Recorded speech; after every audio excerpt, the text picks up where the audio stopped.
بسم اللہ الرحمن الرحیم۔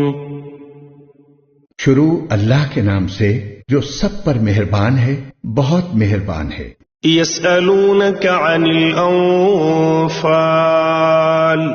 قل الانفال للہ والرسول فاتقوا اللہ واصلحوا ذات بینکم وَأَطِيعُوا اللَّهَ وَرَسُولَهُ إِن كُنتُم مُّؤْمِنِينَ۔ اے پیغمبر، لوگ تم سے مال غنیمت کے بارے میں پوچھتے ہیں، کہہ دو کہ مال غنیمت کے بارے میں فیصلے کا اختیار اللہ اور رسول کو حاصل ہے، لہذا تم اللہ سے ڈرو اور آپس کے تعلقات درست کر لو اور اللہ اور اس کے رسول کی اطاعت کرو اگر تم واقعی مومن ہو۔ انما المؤمنون الذين اذا ذكر الله وجلت قلوبهم واذا تليت عليهم آياته زادتهم ايمانا وعلى ربهم يتوكلون۔ مومن تو وہ لوگ ہیں کہ جب ان کے سامنے اللہ کا ذکر ہوتا ہے تو ان کے دل ڈر جاتے ہیں، اور جب ان کے سامنے اس کی آیتیں پڑھی جاتی ہیں تو وہ آیتیں ان کے ایمان کو اور ترقی دیتی ہیں، اور وہ اپنے پروردگار پر بھروسہ کرتے ہیں۔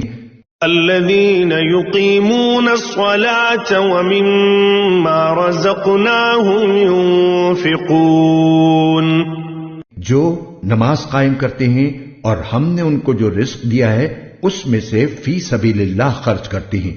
اولئک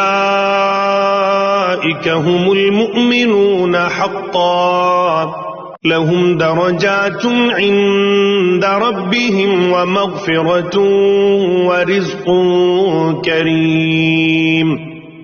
یہی لوگ ہیں جو حقیقت میں مومن ہیں، ان کے لیے ان کے رب کے پاس بڑے درجے ہیں، مغفرت ہے اور باعزت رزق ہے۔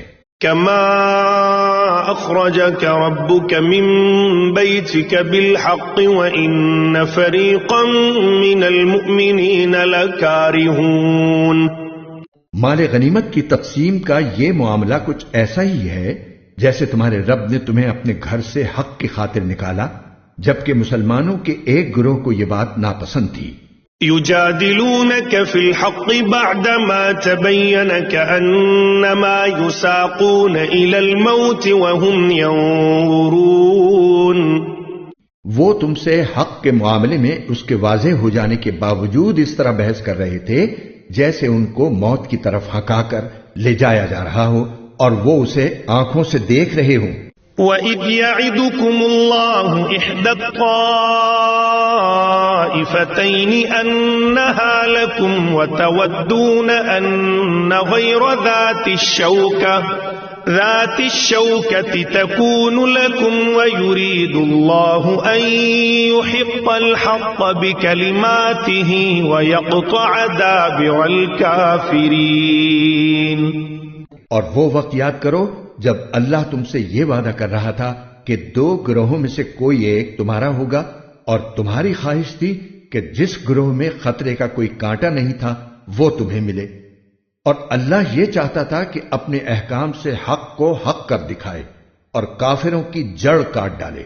لِيُحِقَّ الْحَقَّ وَيُبْطِلَ الْبَاطِلَ وَلَوْ كَرِهَ الْمُجْرِمُونَ، تاکہ حق کا حق ہونا اور باطل کا باطل ہونا ثابت کر دے، چاہے مجرم لوگوں کو یہ بات کتنی ناگوار ہو۔ اذ تستغیثون ربکم فاستجاب لکم انی ممدکم بألف من الملائکۃ مردفین۔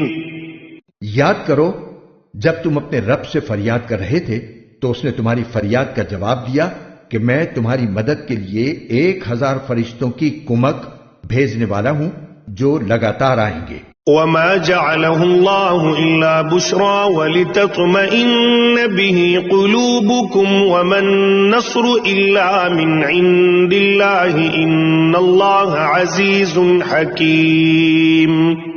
اور یہ وعدہ اللہ نے کسی اور وجہ سے نہیں بلکہ صرف اس لیے کیا کہ وہ خوشخبری بنے اور تاکہ تمہارے دلوں کو اطمینان حاصل ہو، ورنہ مدد کسی اور کے پاس سے نہیں صرف اللہ کے پاس سے آتی ہے۔